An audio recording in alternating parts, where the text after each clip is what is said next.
Hi students, welcome to our channel. ఈరోజు మనం 8th class physical science semester 1 text బుక్లో ఉన్నటువంటి 5th చాప్టర్ అయిన సౌండ్ అనే లెసన్ గురించి తెలుసుకోబోతున్నాం అనమాట.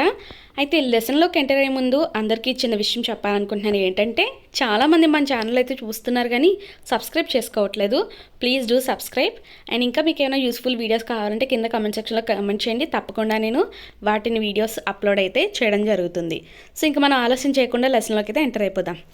మనం స్కూల్కి వెళ్ళినప్పుడు అసలు ఒక పీరియడ్ అనేది గడిచిపోయిందనే విషయం మనకి ఎలా తెలుస్తుంది అంటే ఆ టైం అనేది కంప్లీట్ అయిపోయిన తర్వాత బెల్ కొడతారు. ఆ బెల్ సౌండ్ మనకి వినిపించగానే మనకు అర్థమవుతుంది ఏమని, ఓ ఆల్రెడీ ఈ పీరియడ్ అనేది అయిపోయిందనే విషయం మనకి తెలుస్తుంది. అంటే ఆ సౌండ్ ఏదైతే ఉందో అదొక ఇండికేషన్ ఇస్తున్నారు మనకి పీరియడ్ అనేది కంప్లీట్ అయిపోయిందని.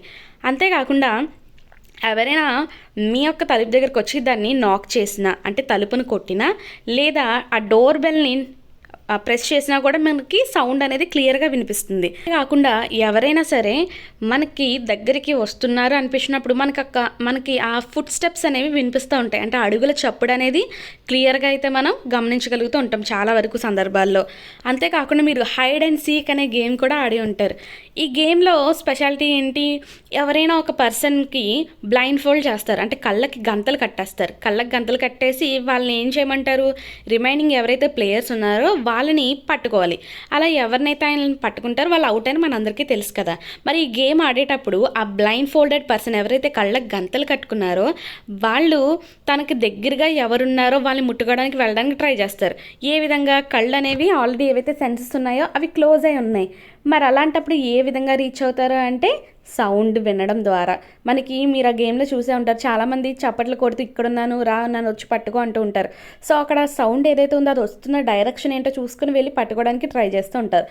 దీన్ని బట్టి మనకి ఏమర్థమైందంటే సౌండ్ అనేది మన జీవితాల్లో చాలా ముఖ్యమైన పాత్ర పోషిస్తున్నాయి. ముఖ్యంగా మనం ఒకరితో ఒకరు సంభాషించుకోవడానికి చాలా ఉపయోగపడుతుంది. అవును కదా, మనం సౌండ్ లేకుండా కమ్యూనికేట్ చేయలేం, అవునా? ఇప్పుడు మీరు సపోజ్ ఎవరినైనా పిలవాలనుకోండి, మీరు నోటితో పిలుస్తారు. ఒకవేళ సపోజ్ వాళ్ళకి మాటలు రాని వాళ్ళు అయితే ఏం చేస్తారు, సౌండ్స్ చేస్తారు, అలాగే చప్పట్లు కొడతారు. ఎలా అయినా సరే సౌండ్తో మనం అక్కడ కమ్యూనికేషన్ అనేది చేయడం జరుగుతుంది. మన చుట్టూ మనం ప్రతిరోజు కూడా చాలా రకాల శబ్దాలు అనేవి వింటూ ఉంటాం కదా. అయితే ఆ సౌండ్ యొక్క లిస్ట్ని రాయమంటున్నారు. అలాగే మీ స్కూల్లో కనుక మ్యూజిక్ రూమ్ ఉంటే ఆ మ్యూజిక్ రూమ్లో మనకి మ్యూజికల్ ఇన్స్ట్రుమెంట్స్ ఉంటాయి కదా, ఫ్లూట్, తబలా, హార్మోనియం. ఇవి ప్రొడ్యూస్ చేస్తున్న సౌండ్స్ అనేవి ఏ విధంగా ఉన్నదో ఒక్కసారి వినమంటున్నారు. అలాగే సౌండ్ అనేది మరి అసలు ఎలా ప్రొడ్యూస్ అవుతుంది, ధ్వని ఏ విధంగా ఉత్పత్తి అవుతుంది, అసలు ఇది ఒక ప్లేస్ నుంచి ఇంకో ప్లేస్కి ట్రావెల్ చేస్తుందా, అలాగే మన సౌండ్ని ఏ విధంగా వినగలుగుతున్నాము, కొన్ని శబ్దాలు లేదా ధ్వనులు ఎందుకని చాలా ఎక్కువ సౌండ్ను కలిగి ఉంటాయి, అంటే లౌడ్గా ఉంటాయి. ఈ విషయాలన్నింటినీ కూడా తెలుసుకుందాం అనమాట. ఓకేనా? చూడండి, ఇక్కడ మనకు కొన్ని మ్యూజికల్ ఇన్స్ట్రుమెంట్స్ యొక్క పిక్చర్స్ అయితే ఇవ్వడం జరిగింది. అవి ఏంటి, తబలా, సితార్, ఫ్లూట్, హార్మోనియం. ఇవన్నీ కూడా సౌండ్ ప్రొడ్యూసింగ్ ఇన్స్ట్రుమెంట్సే, మనకి తెలిసిందే. అయితే సౌండ్ అనేది అసలు మనకి ఒక వైబ్రేటింగ్ బాడీ ప్రొడ్యూస్ చేస్తుందంట. సౌండ్ని ప్రొడ్యూస్ చేసేది ఒక వైబ్రేటింగ్ బాడీ. వైబ్రేటింగ్ బాడీ అంటే ఏంటి, ఆ బాడీ ఏదైతే ఉందో దాంట్లో మనకి ఆ మోషన్ అనేది ఉంటుంది. ఓకేనా? మీరు సపోజ్ స్కూల్ బెల్ ఏదైతే ఉందో దాన్ని మీరు యూజ్ లేనప్పుడు ముట్టుకొని చూడండి, ఏమనిపిస్తుంది, ఏం అనిపించదు మనకి. అలా కాకుండా అది సౌండ్ వచ్చినప్పుడు దాన్ని ముట్టుకొని చూసారనుకోండి, అది వైబ్రేట్ అవ్వడాన్ని మనం గమనించవచ్చు. ఓకేనా? అంతేకాదు, మనకి స్కూల్ బెల్ వరకు ఎందుకు, మీరు మాట్లాడుతున్నప్పుడు మీ యొక్క స్వరపేటిక ఏదైతే ఉంటుందో లారిక్స్ ఉంటుంది కదా, అంటే గొంతు దగ్గర ఉంటుంది మనకి లారిక్స్ అనేది. దాన్ని మీరు మాట్లాడేటప్పుడు మీ చేతిని మీ గొంతు దగ్గర పెట్టుకొని చూసారనుకోండి, అక్కడ మన వైబ్రేషన్ని ఫీల్ అవ్వచ్చు. ఓకేనా? ఇంకొక యాక్టివిటీ మనకి ఇస్తున్నారు చూడండి అర్థం చేసుకోవడానికి. ఒక మెటల్ ప్లేట్ అనేది తీసుకోమంటున్నారు. ఫస్ట్ ఆఫ్ ఆల్ అంటే ఐరన్ కానీ అల్యూమినియం కానీ దేనితోనైనా చేసిన ఒక ప్లేట్ని తీసుకొని దాన్ని వచ్చేసి ఒక వాల్కి అంటే గోడకి దారం కట్టేసి మేకు కట్టి ఉంచమంటున్నారు. ఇప్పుడు దాన్ని ఏం చేయమంటున్నారంటే ఒక కర్ర తీసుకొని దాని మీద తట్టమంటున్నారు. మీరు సౌండ్ అనేది విన్నారా లేదా? విన్నారు. అలా ఆ సౌండ్ ఏదైతే వస్తుందో మీరు అలా తట్టినప్పుడు ఆ ప్యాన్ ఏదైతే ఉందో దాన్ని మెల్లగా మీ యొక్క చేతి వేళ్ళతో ముట్టుకొని చూసారనుకో, మీరు వైబ్రేషన్స్ని ఖచ్చితంగా ఫీల్ అవుతాం. ఓకేనా? మళ్ళీ ఆ ప్లేట్ని కొంచెం గట్టిగా పట్టుకొని స్ట్రైక్ చేయమంటున్నారు వెంటనే, అంటే ఆపకుండా అలా కొడుతూ ఉండమంటున్నారు. మీరు సౌండ్ అనేది వినపడుతుందా వినపడట్లేదా అంటే వినిపిస్తుంది. అలా మీరు స్ట్రైక్ చేయడం ఆపేసినప్పుడు ఎప్పుడైతే సౌండ్ ఆగిపోతుందో అలా సౌండ్ ఆగిపోయినప్పుడు మీరు మళ్ళీ ఆ ప్యాన్ని ముట్టుకొని చూసినప్పుడు మీకు ఆ వైబ్రేషన్స్ అనేవి తెలుస్తున్నాయా లేదా అంటే వైబ్రేషన్స్ ఉండవు. ఓన్లీ సౌండ్ ప్రొడ్యూస్ అయినప్పుడు మాత్రం మనకు వైబ్రేషన్స్ వస్తున్నాయి. అంటే ఇక్కడ మనం ఏం అర్థం చేసుకోవచ్చు, ఒక బాడీ అనేది వైబ్రేషన్లో ఉన్నప్పుడు సౌండ్ని ప్రొడ్యూస్ చేస్తుంది. ఇంకొక యాక్టివిటీ ఇచ్చారు చూడండి, ఒక రబ్బర్ బ్యాండ్ని తీసుకుంటున్నాం మనం. దీన్ని మనము ఒక పెన్సిల్ బాక్స్ చుట్టూ ఇక్కడ ఇమేజ్లో చూపించినట్లుగా పెట్టడం జరిగింది. పెట్టిన తర్వాత ఆ రబ్బర్ బ్యాండ్కి ఇంకా బాక్స్ ఏదైతే ఉందో వాటి మధ్యలో కొంచెం రబ్బర్ని మీరు లాగి పెట్టి 2 పెన్సిల్స్ని మధ్యలో పెట్టమంటున్నారు. పెట్టిన తర్వాత ఇప్పుడు ఈ పిక్చర్లో చూపిస్తున్నట్టుగా ఆ రబ్బర్ బ్యాండ్ని మీరు కాస్త స్ట్రెచ్ చేసి వదిలేయండి. అలా వదిలేసిన తర్వాత మీకు ఏమైనా సౌండ్ అనేది వచ్చిందా లేదా, ఆ బ్యాండ్ ఏదైతే ఉందో రబ్బర్ బ్యాండ్ అది వైబ్రేట్ అయ్యిందా లేదా అనేసి ఒక క్వశ్చన్ అడుగుతున్నారు. ఖచ్చితంగా సౌండ్ వస్తుంది. సౌండ్ వచ్చింది అంటే అక్కడ రబ్బర్ బ్యాండ్ అనేది వైబ్రేట్ అయ్యిందనే విషయాన్ని మనం అర్థం చేసుకోవచ్చు. మీరు క్లాస్ 7లో టు అండ్ ఫ్రో లేదా బ్యాక్ అండ్ ఫోర్త్ అనే మోషన్ గురించి వినే ఉంటారు కదా, ఓకేనా. సో ఒక ఆబ్జెక్ట్ అనేది ఇదిగో ఇలా వెళ్ళి ఇలా వస్తే ఏమంటాం, దాన్ని టు అండ్ ఫ్రో మోషన్ అని పిలుస్తాం, ఓకే. అలాగే ఇంకోటి ఏంటి, దాని బ్యాక్ అండ్ ఫోర్త్ మోషన్, ముందుకి వెనక్కి ఏదైతే వస్తుందో అది వచ్చేసి బ్యాక్ అండ్ ఫోర్త్ మోషన్ ఉంటుంది కదా, ఆ మోషన్ని ఏమంటున్నామంటే మనం ఇక్కడ వైబ్రేషన్ అని పిలవడం జరుగుతుంది. చూడండి, to and fro or back and forth motion of an object is called vibration. ఒక ఆబ్జెక్ట్ అనేది ముందుకి వెనక్కి కదులుతూ ఉంటే లేదా పక్కకి లెఫ్ట్ అండ్ రైట్కి అలా మూవ్ అవుతుంది అనుకోండి, అలా మూవ్ అయ్యే మోషన్నే మనం ఏమంటామంటే వైబ్రేషన్ అని పిలుస్తాం. ఎప్పుడైతే మనము టైట్గా స్ట్రెచ్ చేసిన రబ్బర్ బ్యాండ్ని లాగిపెట్టి వదిలేమో అప్పుడు ఏమైంది, అది వైబ్రేట్ అయ్యి సౌండ్ని ప్రొడ్యూస్ చేస్తుంది అనమాట. ఎప్పుడైతే అది వైబ్రేట్ అవ్వడం ఆగిపోయిందో ఆటోమేటిక్గా సౌండ్ని అది ప్రొడ్యూస్ చేయడం ఆగిపోతుంది. నెక్స్ట్ యాక్టివిటీ 5.3 చూద్దాం. దీనికోసం మనం ఒక మెటల్ డిష్ని తీసుకుందాము. అంటే మనకి మెటల్తో చేసిన ఏదో ఒక గిన్నెని తీసుకొని అందులో వాటర్ అనేది వేయడం జరుగుతుంది. వేసి ఇప్పుడు దాని సైన్ ఒక స్పూన్తో టంగ్మని మీరు మోగించినప్పుడు మీకు సౌండ్ ఏమైనా వస్తుందా అంటే వస్తుంది. మళ్ళీ ఆ డిష్ని అలా టంగ్మని మోగించి ముట్టుకొని చూడండి. మీరు ఆ డిష్ వైబ్రేట్ అవ్వడానికి గమనించారా లేదా? ఖచ్చితంగా గమనిస్తాం, వైబ్రేషన్ అనేది తెలుస్తుంది మనం పట్టుకున్నప్పుడు. ఇప్పుడు స్ట్రైక్ ద డిష్ అగైన్, మళ్ళీ కొట్టమంటున్నారు. వాటర్ యొక్క సర్ఫేస్ని ఇప్పుడు మీరు అబ్జర్వ్ చేయండి. ఇందాక వైబ్రేషన్ ఫీల్ అయ్యారు, ఇప్పుడు ఏమంటున్నాడు, అలా స్ట్రైక్ చేసిన తర్వాత వాటర్ యొక్క సర్ఫేస్ అనేది మీరు గమనిస్తే అక్కడ మీకు ఏమైనా తరంగాలు అనేవి కనిపించాయా లేదా, అంటే వేవ్స్ ఫామ్ అవుతాయి, కనిపించాయా లేదా అనేసి అంటున్నారు. ఖచ్చితంగా కనిపిస్తాయి. ఇప్పుడు ఆ డిష్ని పట్టుకున్నప్పుడు మీరు ఏం అబ్జర్వ్ చేశారో ఆ చేంజెస్ వాటర్ యొక్క సర్ఫేస్ మీద, దీన్ని మీరు ఎక్స్ప్లెయిన్ చేయగలరా? ఈ చేంజ్ ఏంటి అంటే బాడీ యొక్క వైబ్రేషన్స్కి అలాగే సౌండ్ ఈ రెండింటి మధ్య ఏదైనా సంబంధం ఉందా, దాన్ని తెలుసుకోవాల్సిన హింట్ ఏదైనా ఉందా అనే విషయము అడుగుతున్నాడు. సో దాని గురించి ఇప్పుడు మనం తెలుసుకుందాం. చూడండి, ఒక వైబ్రేటింగ్ ఆబ్జెక్ట్ అనేది మనకి సౌండ్ని ప్రొడ్యూస్ చేస్తుందని మనకు అర్థమైంది కదా. అలాగే కొన్ని సందర్భాల్లో మనకి వైబ్రేషన్స్ అనేవి చాలా ఈజీగా కళ్ళకి కనిపిస్తాయన్నమాట. కానీ చాలా కేసెస్లో దాని యాంప్లిట్యూడ్ ఏదైతే ఉందో అది చాలా చిన్నగా ఉంటుంది అనమాట. సో దానివల్ల మనం వేవ్స్ని చూడలేము, ఓకేనా. అంటే ఆ వైబ్రేషన్స్ని చూడలేము కానీ వాటిని ఫీల్ అవ్వగలుగుతాం, ఓకేనా. గుర్తుపెట్టుకోండి, మనకి ఎప్పుడైనా సరే ఆ యాంప్లిట్యూడ్ అనేది తక్కువగా ఉన్నప్పుడు ఆ వైబ్రేషన్స్ని కంటితో చూడలేము. కొన్నిసార్లు కొన్ని సందర్భాల్లో చూడగలుగుతాము. చూడలేని సందర్భాల్లో మన వైబ్రేషన్స్ని ఫీల్ అవ్వగలుగుతాము, ఓకేనా. Vibrating dish produces waves in water. ఈ ఎక్స్పెరిమెంట్ మనం డిస్కస్ చేసుకున్నాం కదా, యాక్టివిటీ అది ఇక్కడ ఇచ్చారనమాట. నెక్స్ట్ ఏం ఇచ్చారో చూద్దాము. యాక్టివిటీ 5.4 చూద్దాం. దీనికోసం మనము ఒక హాలో కోకోనట్ షెల్ తీసుకుంటున్నాం. ఈ కోకోనట్ షెల్ అనేది ఎలా ఉండాలంటే ఖాళీగా ఉండాలన్నమాట. అంటే అందులో గుజ్జు తీసేసి ఉంటాయి కదా మనకి, అలాంటి షెల్ తీసుకొని మన ఒక మ్యూజికల్ ఇన్స్ట్రుమెంట్ని తయారు చేస్తున్నాం. ఆ మ్యూజికల్ ఇన్స్ట్రుమెంట్ పేరు ఏక్ తారా. ఏంటి? ఏక్ తారా. దీన్ని మనము ఎర్తన్ పాట్ ఉంటుంది కదా, మట్టి కుండ, దాని సహాయంతో కూడా చేయొచ్చు అనమాట. ఈ ఇన్స్ట్రుమెంట్ని మనకి ప్లే చేయమంటున్నారు తయారు చేసి దాంట్లో వైబ్రేటింగ్ పార్ట్ ఏంటో ఐడెంటిఫై చేయండి అనేసి చెప్తున్నారు మనకి, ఓకేనా.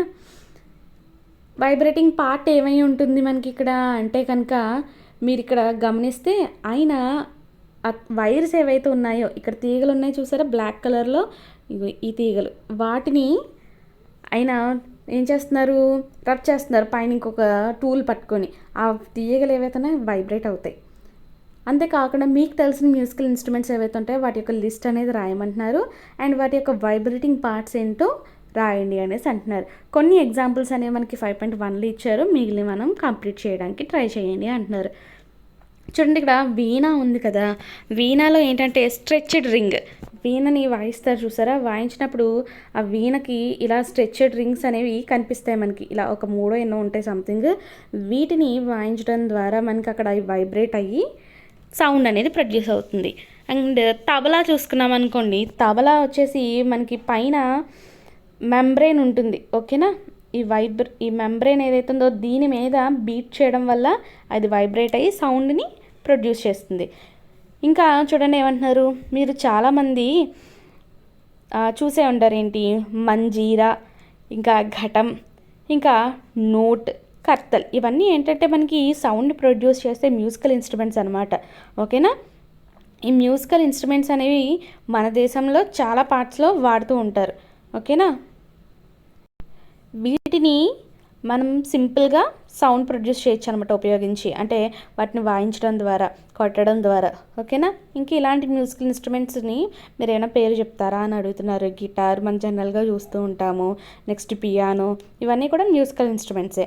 అంతేకాకుండా you two can make a musical instrument, మనం కూడా ఒక మ్యూజికల్ ఇన్స్ట్రుమెంట్ని చేయొచ్చు. ఇది ఇక్కడ మనకి మంజీరా యొక్క పిక్చర్ ఇచ్చారు, ఘటం ఇచ్చారు. మంజీరా ఇవి కనిపిస్తున్నాయి కదా, భజనలు చేసేటప్పుడు ఎక్కువగా వాడుతూ ఉంటారు కదా అవి. ఫ్యూ మోర్ మ్యూజికల్ ఇన్స్ట్రుమెంట్స్ అని చెప్పేసి మనకి మంజీరా ఇంకా ఘటం యొక్క పిక్చర్స్ని ఇవ్వడం జరిగింది. నెక్స్ట్ ఇంకొక యాక్టివిటీ ఇచ్చారు, అది 5.5. దీనికోసం 6 నుంచి 8 వరకు కూడా బౌల్స్ లేదా టంబ్లర్స్, గ్లాసులు అంటాం కదా మనం వాటర్ తాగడానికి యూజ్ చేస్తాం కదా, ఆ గ్లాసులైనా లేదా బౌల్స్నైనా తీసుకోమంటున్నారు. ఇప్పుడు వీటిని ఎలా ఫిల్ చేయాలంటే వాటర్ లెవెల్ ఒక్కొక్క దాంట్లో ఒక్కొక్క రకంగా, అంటే ఇంక్రీజింగ్ ఆర్డర్లో కానీ డిక్రీజింగ్ ఆర్డర్లో కానీ ఫిల్ చేయమంటున్నారు. ఓకేనా, ఇప్పుడు ఒక పెన్సిల్ తీసుకోండి, పెన్సిల్ తీసుకొని ఆ బౌల్స్ని మెల్లగా స్ట్రైక్ చేయమంటున్నారు, అంటే కొట్టమంటున్నారు అనమాట. వాటి మీద ఎలా కొట్టాలంటే వాటిని ఒక ఆర్డర్లో కొట్టాలి, ఎలా పడితే అలా కాకుండా ఫస్ట్ ఒక బీట్కి ఒకసారి 2 టైమ్స్ లేదా సెకండ్ 2 టైమ్స్ ఆ రకంగా ట్రై చేయమంటున్నారు. ఇలా మీరు కొట్టుతూ ఉన్నారనుకోండి, మనకి సౌండ్ అనేది ఎలా ఉంటుందంటే చాలా ప్లెజెంట్ సౌండ్ వస్తుంది. ప్లెజెంట్ సౌండ్ అంటే ఈక్వల్ టు మ్యూజిక్ అనమాట. దీన్ని యాక్చువల్గా ఏమంటారంటే జల్ తరంగ్ అనేసి పిలవడం జరుగుతుంది. ఓకేనా, జల్ తరంగ్ని మనం ఈ రకంగా ప్రిపేర్ అయితే చేయొచ్చు. ఇలా వాటర్ లెవెల్స్ అనేవి డిఫరెంట్గా ఫిల్ చేసి గ్లాసెస్లో దాని పెన్సిల్ లేదా స్టిక్తో అలా బీట్ చేయడం వల్ల మంచి సౌండ్ని అయితే ప్రొడ్యూస్ చేయొచ్చు అనమాట. ఈ రకంగా వాటర్ని యూజ్ చేసి మన సౌండ్ని ఏదైతే ప్రొడ్యూస్ చేస్తున్నామో దాన్ని జల్ తరంగ్ అనేసి పిలుస్తాం. చూడండి, సితార్ లాంటి ఒక ఇన్స్ట్రుమెంట్ తీసుకొని దాన్ని మీరు వాయించారనుకోండి, ఆ సౌండ్ ఏదైతే ఉందో ఆ సౌండ్ వచ్చేసి ఓన్లీ ఆ స్ట్రింగ్దే కాదంట, మొత్తం అక్కడ మనకి హోల్ ఇన్స్ట్రుమెంట్ అంతా కూడా వైబ్రేట్ అవుతుందంట. మొత్తం మీరు ఆ స్ట్రింగ్ని ఏం చేస్తారు, ప్లగ్ చేసి వదిలేస్తారు, అంటే వాయిస్తారు. అలా వాయించినప్పుడు మొత్తం ఏదైతే ఇన్స్ట్రుమెంట్ ఉందో దాని బాడీ మొత్తం కూడా ఫోర్స్ చేయబడుతుంది వైబ్రేట్ అవ్వడానికి. ఓకేనా, అంతేకాకుండా మనం వినే సౌండ్ అనేది ఓన్లీ ఆ తీగలదే కాదు, మొత్తం హోల్ బాడీ ఇదనమాట. అదేవిధంగా మనము మృదంగాన్ని వాయించినప్పుడు కూడా ఆ మెంబ్రెయిన్ మాత్రమే కాదు, మొత్తం ఏదైతే హోల్ బాడీ ఉందో ఆ ఇన్స్ట్రుమెంట్ది మొత్తం ఆ సౌండ్ని వినగలుగుతున్నాము. ఓకేనా, గుర్తుపెట్టుకోండి, మోస్ట్ ఇంపార్టెంట్లీ ఓన్లీ ఆ తీగలు లేదా మెంబ్రెయిన్ మాత్రం ప్రొడ్యూస్ చేసే సౌండ్ మాత్రమే కాదు, ఆ హోల్ బాడీ ప్రొడ్యూస్ చేసే సౌండ్ని మనము వినగలుగుతున్నాము. ఓకేనా, తర్వాత చూడండి, when we speak does any part of our body vibrate. మనం మాట్లాడినప్పుడు మన బాడీలో ఏదైనా పార్ట్ అనేది వైబ్రేషన్ చెందుతుందా అంటే కనుక చూద్దాం.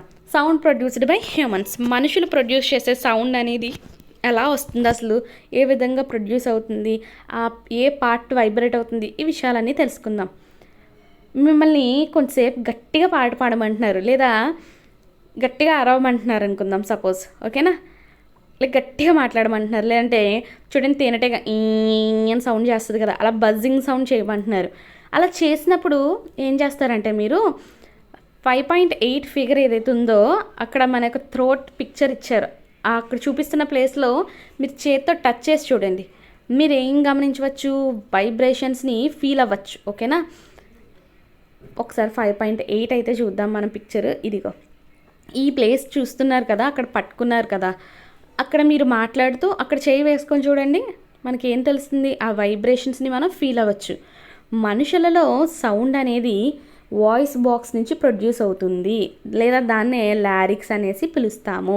ఓకేనా, మనుషులలో శబ్దం ఎక్కడి నుంచి ప్రొడ్యూస్ అవుతుందంట, వాయిస్ బాక్స్, లేదా దాన్ని ఏమంటాము, లారిక్స్ అనేసి పిలుస్తున్నాం.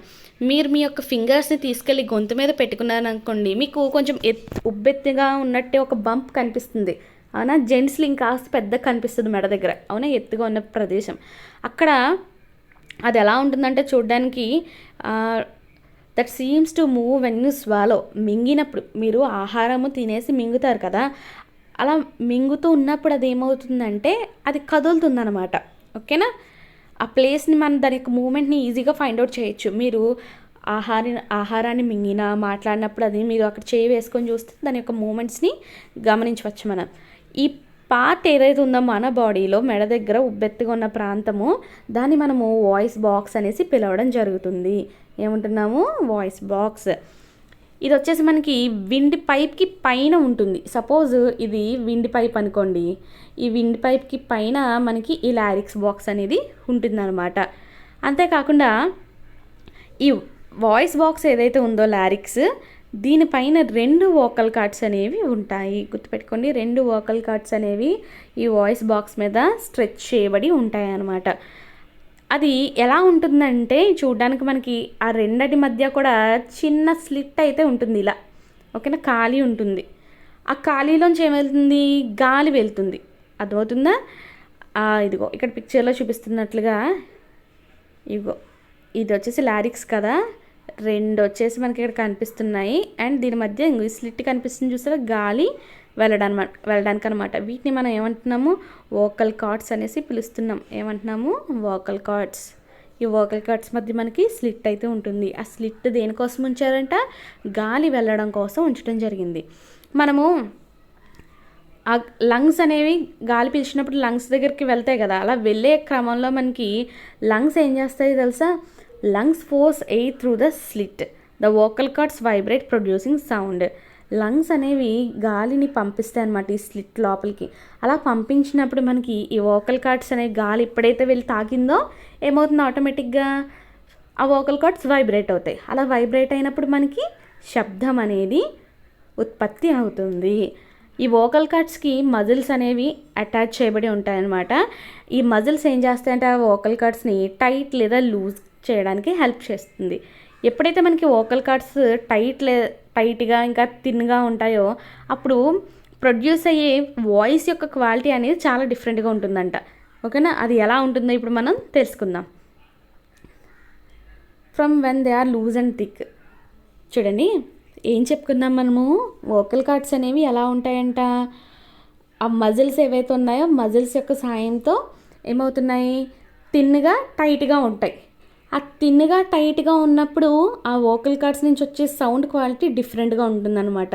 వీటితో కంపేర్ చేసుకుంటే అదే వోకల్ కార్డ్స్ లూజ్ ఇంకా థిక్గా ఉన్నాయనుకో ఒక రకమైన శబ్దం ఉంటుంది, అలాగే థిక్ అండ్ థిన్గా అంటే ఒక రకంగా శబ్దం అనేది వస్తుంది. అయితే ఇప్పుడు వాటి యొక్క ఫంక్షన్ ఎలా జరుగుతుందో దాని పనితీరుని తెలుసుకోవడానికి ప్రయత్నిద్దాం. 2 రబ్బర్ స్ట్రిప్స్ని తీసుకోమంటున్నారు. 2 రబ్బర్ స్ట్రిప్స్ని ఇంకో ఇక్కడ పిక్చర్లో చూపిస్తున్నారు కదా, ఆ టైప్లో స్ట్రిప్స్ని తీసుకున్నాం. ఈ 2 పీసెస్ని తీసుకొచ్చి మనం ఒకదాని మీద ఒకటి స్ట్రెచ్ చేసాం. ఇదిగో ఈ పాప పట్టుకుంది కదా ఒకదానిపైన, సపోజ్ కింద మీరు ఒక రబ్బర్ స్ట్రిప్ పెట్టారనుకుందాం. ఓకేనా, సేమ్ అదే విధంగా మళ్ళీ దీనిపైన ఇంకో రబ్బర్ స్ట్రిప్ని పెట్టారు. పెట్టిన తర్వాత ఇప్పుడు ఏం చేయమంటున్నారు, గాలిని ఆ రెండింటి మధ్యలో ఊదాలన్నమాట. మీరు వాటిని లాగిపట్టి పట్టుకొని అటు ఇటు మీ లిప్స్ దగ్గర తీసుకొచ్చి గాలిని ఊదండి. ఎప్పుడైతే మనం గాలిని పంపించామో ఆ రబ్బర్ స్ట్రిప్స్ మధ్యలోకి మనకి సౌండ్ అనేది వస్తుంది. అంతేకాకుండా మీరు పీస్ ఆఫ్ పేపర్ని తీసుకొని కూడా ఎక్స్పెరిమెంట్ని చేయొచ్చు. ఆ పీస్ ఆఫ్ పేపర్లో చిన్న స్లిట్ని పెట్టి చిన్న కన్నంలా చేసి దాన్ని మీ ఫింగర్స్ మధ్య పెట్టి ఫిగర్ 5.9లో చూపించినట్లుగా చేయడం ద్వారా కూడా మనం గాలిని ఊదచ్చు. ఇది ఇక్కడ బాబు చూసారు అలా చేస్తున్నాడు, ఆ రకంగా కూడా సౌండ్ని ప్రొడ్యూస్ చేయొచ్చు అంటే గాలి ఊదినప్పుడు. Okay, now blow through the slit and listen to the sound. ఇప్పుడు ఆ రెండిటికి మధ్య ఏదైతే గ్యాప్ ఉందో ఆ గ్యాప్లో మీరు గాలిని వదలడం ద్వారా సౌండ్ని వినండి. సేమ్ ఇక్కడ చూసారా, ఇవి రెండు ఏ విధంగా పనిచేస్తున్నాయి, రబ్బర్ స్ట్రిప్స్ కానీ లేకపోతే పేపర్ స్లిప్స్ కానీ సేమ్ అదే విధంగా మన యొక్క వోకల్ కార్డ్స్ అనేవి పనిచేస్తాయంట. ఇంపార్టెంట్ పాయింట్, మోస్ట్ ఇంపార్టెంట్ గుర్తుపెట్టుకోండి, మనకి వోకల్ కార్డ్స్ మగవారిలో వచ్చేసి ఎంత పొడుగు ఉంటాయంటే 20 మిల్లీమీటర్స్ వరకు కూడా పొడవు ఉంటాయి. అదే ఉమెన్లో తీసుకుంటే ఆడవాళ్ళలో వచ్చేసి 15 మిల్లీమీటర్స్ పొడవు అయితే ఉంటాయి. డిఫరెన్స్ ఎంత అంటే 5 మిల్లీమీటర్స్ మాత్రమే డిఫరెన్స్ అనమాట.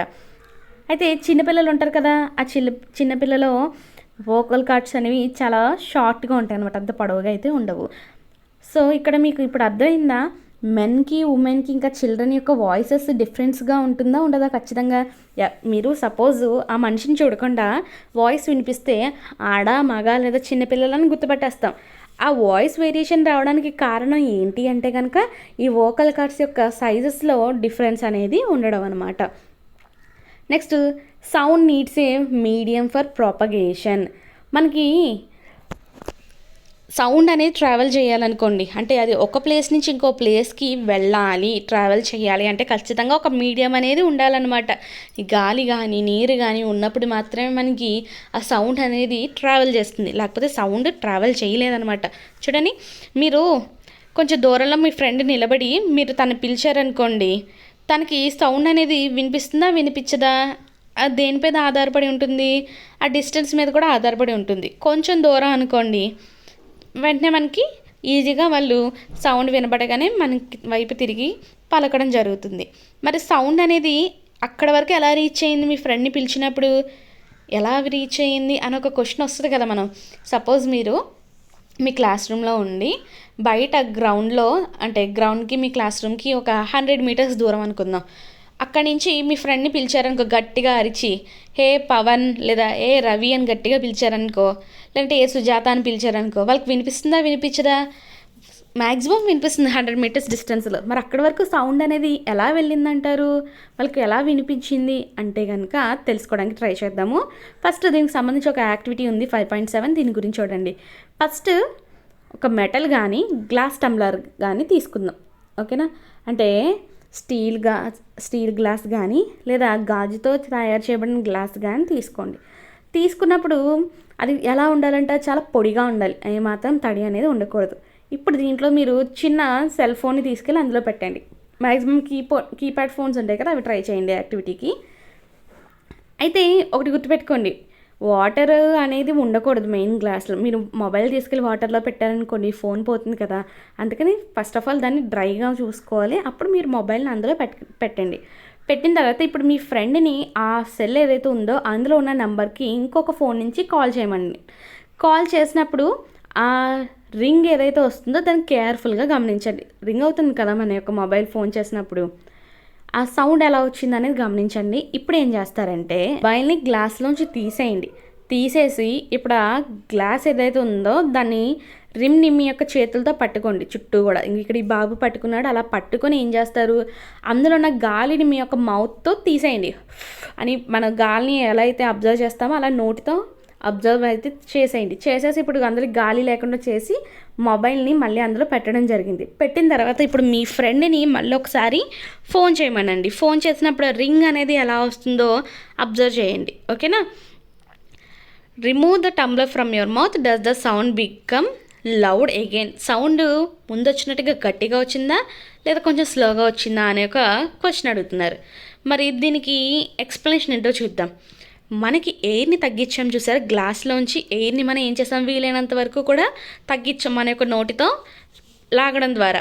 ఇలా తగ్గించడం వల్ల మనకి ఆ లౌడ్నెస్, ఆ శబ్దం ఏదైతే గట్టిగా వస్తుందో ఆ పెద్దగా వచ్చే శబ్దాన్ని తగ్గించగలిగామా లేదా అని ఒక క్వశ్చన్ అడుగుతున్నారు. ఖచ్చితంగా తగ్గించగలేం. అంతేకాకుండా if you had been able to suck all the air in the tumbler you will not listen any sound. మీరు ఆ గ్లాస్లోంచి మొత్తం గాలిని తీసేశారనుకోండి, అప్పుడు మీరు అసలు సౌండ్నే వెళ్ళారంట ఆ మొబైల్ రింగ్ అయినప్పుడు. ఎందుకనంటే కనుక sound needs a medium to travel. గుర్తుపెట్టుకోండి, సౌండ్ అనేది ఖచ్చితంగా ఒక మీడియంలో ఉన్నప్పుడు మాత్రమే ప్రయాణించగలదు. మీడియం అంటే మన చుట్టూ సరౌండింగ్లో ఏదైతే మనకి ఫామ్స్ ఉంటాయి కదా, సాలిడ్ కానీ లేకపోతే లిక్విడ్ కానీ గ్యాస్ కానీ ఉన్నప్పుడు మాత్రమే సౌండ్ అనేది ట్రావెల్ చేయగలుగుతుంది. When air has been removed completely from a vessel it is said that there is a vacuum in the vessel.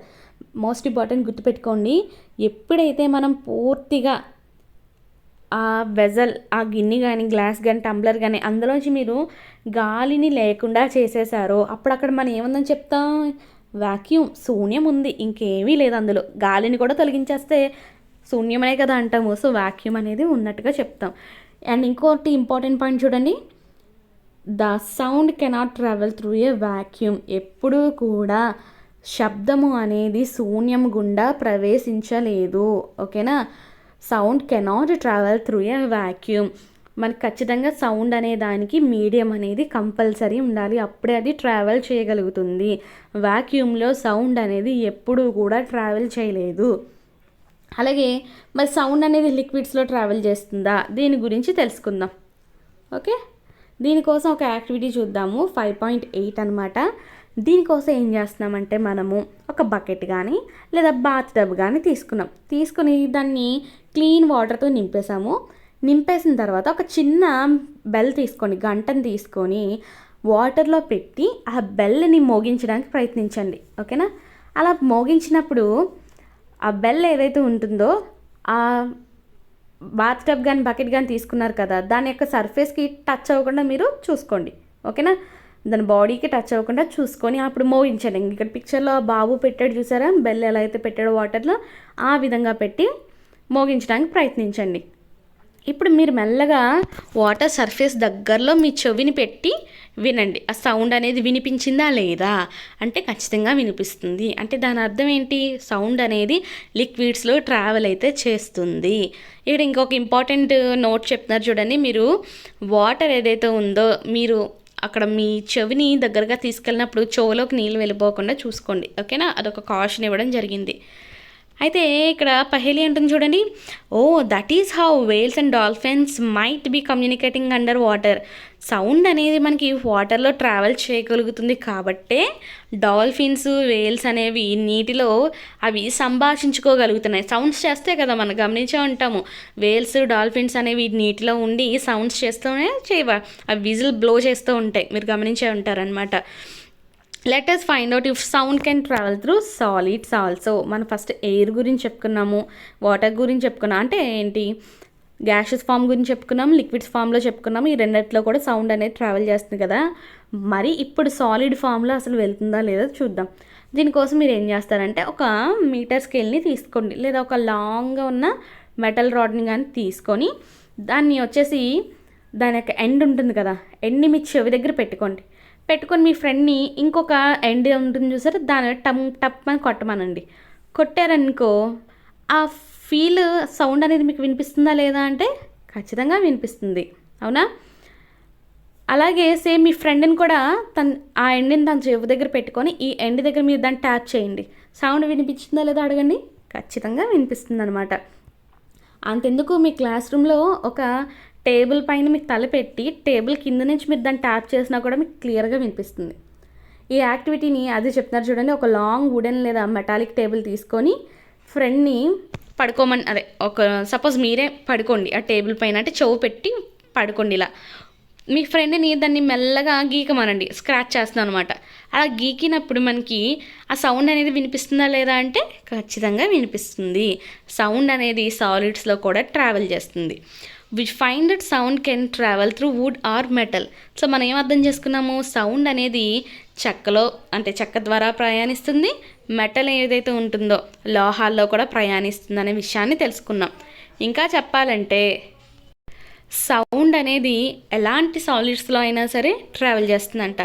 దీనికి సంబంధించి ఇంట్రెస్టింగ్ యాక్టివిటీస్ అనేవి పెర్ఫామ్ చేసి మనం తెలుసుకోవచ్చు. ఓకేనా, have you ever made a toy telephone. మీరు ఎప్పుడైనా సరే బొమ్మ టెలిఫోన్ని తయారు చేశారా నాకు క్వశ్చన్ అడుగుతున్నారు. Can you say that sound can travel through strings. మరి దారాల గుండా కూడా లేదా తీగల గుండా సౌండ్ అనేది ట్రావెల్ చేస్తుందా లేదా విషయాన్ని తెలుసుకుందాం. We have learn so far that vibrating objects produce sound and it is carried in all directions in a medium. ఇప్పటివరకు మనం ఏం తెలుసుకున్నాము, ఒక ఆబ్జెక్ట్ అనేది వైబ్రేట్ అయినప్పుడు సౌండ్ని ప్రొడ్యూస్ చేస్తుంది. అంతేకాకుండా మీడియంలో అన్ని డైరెక్షన్స్లో కూడా సౌండ్ని క్యారీ చేస్తుంది. మీడియం అనేది అక్కడ మనం గ్యాస్ అవ్వచ్చు, లిక్విడ్ అవ్వచ్చు, లేదా సాలిడ్ అయినా అవ్వచ్చు. మరి మనం దాన్ని వినగలుగుతున్నామా అంటే వినగలుగుతున్నాం. మరి ఎలా వినగలుగుతున్నాము తెలుసుకోవడానికి ప్రయత్నిద్దాం. మన చెవి యొక్క ఆకారం అంటే ఇయర్ యొక్క అవుటర్ పార్ట్ షేప్ అనేది ఒక ఫన్నెల్లా ఉంటుందంట. ఫన్నెల్ని తెలుగులో ఏమంటారంటే గల్లా అని పిలుస్తారు. అంటే ఫిల్టర్ చేసుకోవడానికి లేదంటే ఏదైనా లిక్విడ్స్ని ఒక దాంట్ నుంచి ఇంకో దాంట్కి వేయడానికి వాడుతుంటాం కదా. సో ఇది గల్లా, 2 ఓపెనింగ్స్ అనేవి కనిపిస్తూ ఉంటాయి కదా. సేమ్ మన యొక్క చెవి అవుటర్ పార్ట్ కూడా చూడడానికి ఇదే రకంగా ఉంటుందంట. ఎప్పుడైతే మనకి సౌండ్ అనేది అందులో ఎంటర్ అయిందో అంటే ఫనల్ షేప్లో ఉన్న ఇయర్లోకి ఎంటర్ అయిందో ఇది మెల్లగా ఆ కెనాల్ అంతా కూడా ట్రావెల్ చేస్తుంది. ఓకేనా, ఆ వేసిన ఫనల్ని చూసారు సపోజ్, ఇలా మొత్తం సౌండ్ అనేది ట్రావెల్ చేయడం జరుగుతుంది. ఇలా ట్రావెల్ చేసినప్పుడు దానికి ఇంకొక పక్క ఇక్కడ ఒక మెంబ్రెయిన్ అనేది స్ట్రెచ్ చేయబడి ఫిక్స్ అయి ఉంటుంది దానికి. ఆ మెంబ్రెయిన్ని మనం ఏమని పిలుస్తామంటే ఇయర్ డ్రమ్ అనేసి పిలుస్తాం. దీన్నే తెలుగులో ఏమంటారో తెలుసా, కర్ణబేరి అనేసి పిలుస్తారు. ఇది చాలా ఇంపార్టెంట్ ఫంక్షన్ అయితే చేయడం జరుగుతుందన్నమాట. అయితే అసలు కర్ణబేరి ఏ విధంగా పనిచేస్తుందో తెలుసుకోవడానికి మనం ఒక టిన్ క్యాన్ మోడల్ని ప్రిపేర్ చేద్దాం ఇయర్ డ్రమ్కి. ఓకేనా, దీనికోసం మీరు ప్లాస్టిక్తో తయారు చేయబడిన ఒక టిన్ క్యాన్ని తీసుకోండి, లేకపోతే మామూలుగా మనం డ్రింక్స్ అయితే తాగుతుంటాం కదా క్యాన్స్, ఆ టిన్ క్యాన్ అయినా తీసుకోండి. దాని యొక్క 2 ఎండ్స్ని కూడా కట్ చేసేస్తున్నాం. ఓకేనా, సపోజ్ ఇది ఒక టిన్ అనుకోండి, ఇక్కడ ఓపెనింగ్ ఉంటుంది, ఇక్కడ కూడా ఓపెనింగ్ ఉండేటట్టు కట్ చేసేయండి. అండ్ ఇక్కడ పిక్చర్లో ప్లాస్టిక్ దాంతో చేశారు కదా, ఆ రకంగా కట్ చేసేసిన తర్వాత ఒక బెలూన్ని ఒక ఎండ్లో ఏం చేస్తారంటే స్ట్రెచ్ చేసి దాని ఒక రబ్బర్ బ్యాండ్ హెల్ప్తో అక్కడ ఫిక్స్ చేసేయండి. ఇదిగో ఇక్కడ పైన బెలూన్ ఇలా స్ట్రెచ్ చేసి రబ్బర్ బ్యాండ్ పెట్టేసి దానికి ఫిక్స్ చేయడం జరిగింది. ఆ రకంగా ఫిక్స్ చేసేసిన తర్వాత ఇప్పుడు ఏం చేస్తున్నాము, దానిపైన ఒక 4 నుంచి 5 ఏవైనా బియ్యపు గింజలు కానీ గోధుమ గింజలు కానీ అలాంటివి ఏవైనా లేకపోతే మస్టర్డ్ సీడ్స్ని కానీ వేయమంటున్నారు. వేసిన తర్వాత ఇప్పుడు ఏం చేస్తున్నామంటే మీ ఫ్రెండ్తో మీరు హుర్రే హుర్రే అని చెప్పేసి ఇంకొక ఎండ్ నుంచి మీరు అరవమని చెప్పండి. తనైనా చేసినా పర్వాలేదు ఎక్స్పెరిమెంట్, లేదా మీరు చేసినా పర్వాలేదు. ఇంకొకరు ఏం చేయాలంటే అబ్జర్వ్ చేయండి.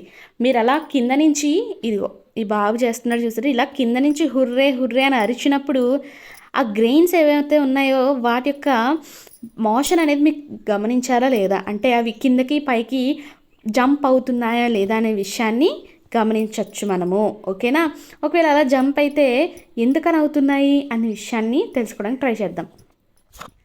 ఇప్పుడు ఈ ఇయర్ డ్రమ్ ఏదైతే ఉందో అది అచ్చం ఒక స్ట్రెచ్డ్ రబ్బర్ షీట్లో పనిచేస్తుంది. అంటే మనం చేసిన యాక్టివిటీలో బెలూన్ ఏ రకంగా పనిచేస్తుందో ఇయర్ డ్రమ్ కూడా అలాగే పనిచేస్తుంది. Sound vibrations make the ear drum vibrate.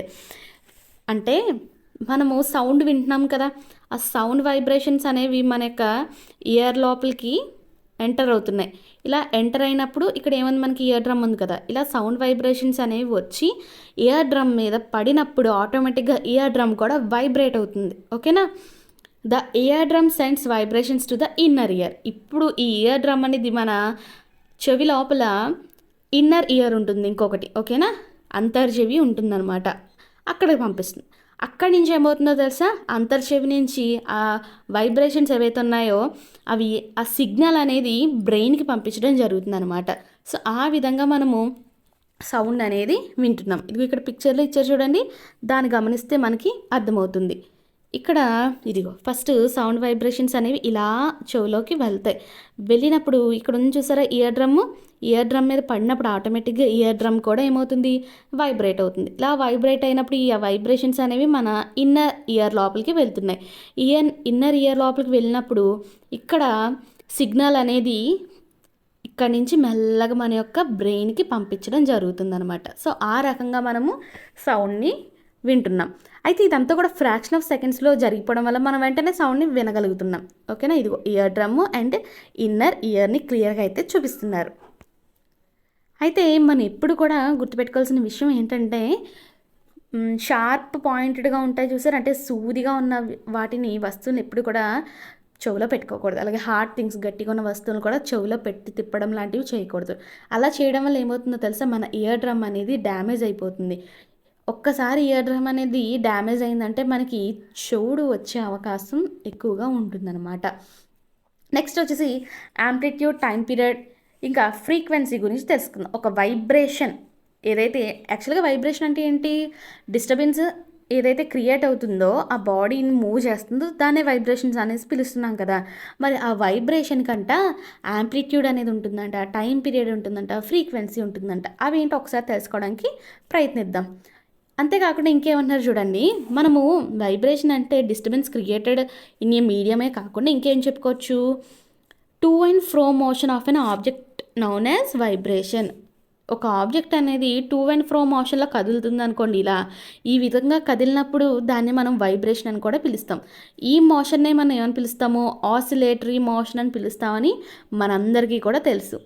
అంతేకాకుండా మీరు ఎర్లియర్ క్లాసెస్లో ఆసిలేటరీ మోషన్ గురించి, అలాగే దాని యొక్క టైం పీరియడ్ గురించి కూడా నేర్చుకున్నారు. ఆసిలేటరీ మోషన్ అనేది టు అండ్ ఫ్రో కదులుతుంది. సపోజ్ ఇక్కడ నుంచి స్టార్ట్ అయింది, ఇలా వెళ్ళి ఇక్కడ మళ్ళీ వస్తుంది చూసారా. అంటే మీకు అర్థమవడం కోసం నేను అలా కిందకి వేస్తున్నాను, కానీ ఇలా వెళ్ళి ఇలా మళ్ళీ వస్తుంది. అలా అయితే ఏమంటాం మనం, ఒక ఆసిలేషన్ అనేది కంప్లీట్ అయింది అనేసి చెప్తాం. అలాగా ఒక యూనిట్ టైంలో ఎన్నైతే ఆసిలేషన్స్ జరుగుతాయో దాని యొక్క టైం పీరియడ్గా మనం చెప్తూ ఉంటాం అనమాట. The number of oscillations per second is called the frequency of oscillation. బాగా వినండి, మనకి ఫ్రీక్వెన్సీ అంటే ఏంటంటే, ఓకేనా, ఫ్రీక్వెన్సీ అంటే ఒక సెకండ్ టైం ఏదైతే ఉంటుందో, అంటే ఒక క్షణంలో ఎన్నైతే ఆసిలేషన్స్ జరుపుతుందో ఆ బాడీ, దాన్ని ఏమంటున్నాము, ఫ్రీక్వెన్సీ అనేసి పిలుస్తున్నాం. ఒక్క సెకండ్లో అంటే for 1 second number of oscillations ఏదైతే ఉంటాయో దాన్ని ఫ్రీక్వెన్సీ అంటున్నాం. ఒక క్షణంలో చాలా ఎక్కువ ఫ్రీక్వెన్సీస్ ఉండొచ్చు, చాలా తక్కువ ఫ్రీక్వెన్సీస్ కూడా ఆ బాడీ అనేది జరుపుతూ ఉండొచ్చు. సో మనం ఏం చెప్తున్నాం, ఫ్రీక్వెన్సీ అంటే సింపుల్గా ఏం చెప్పాలంటే, ఒక బాడీ అనేది ఒక్క సెకండ్లో ఎన్ని అయితే ఆసిలేషన్స్ చేస్తుందో దాన్నే ఫ్రీక్వెన్సీ అనేసి పిలుస్తాం.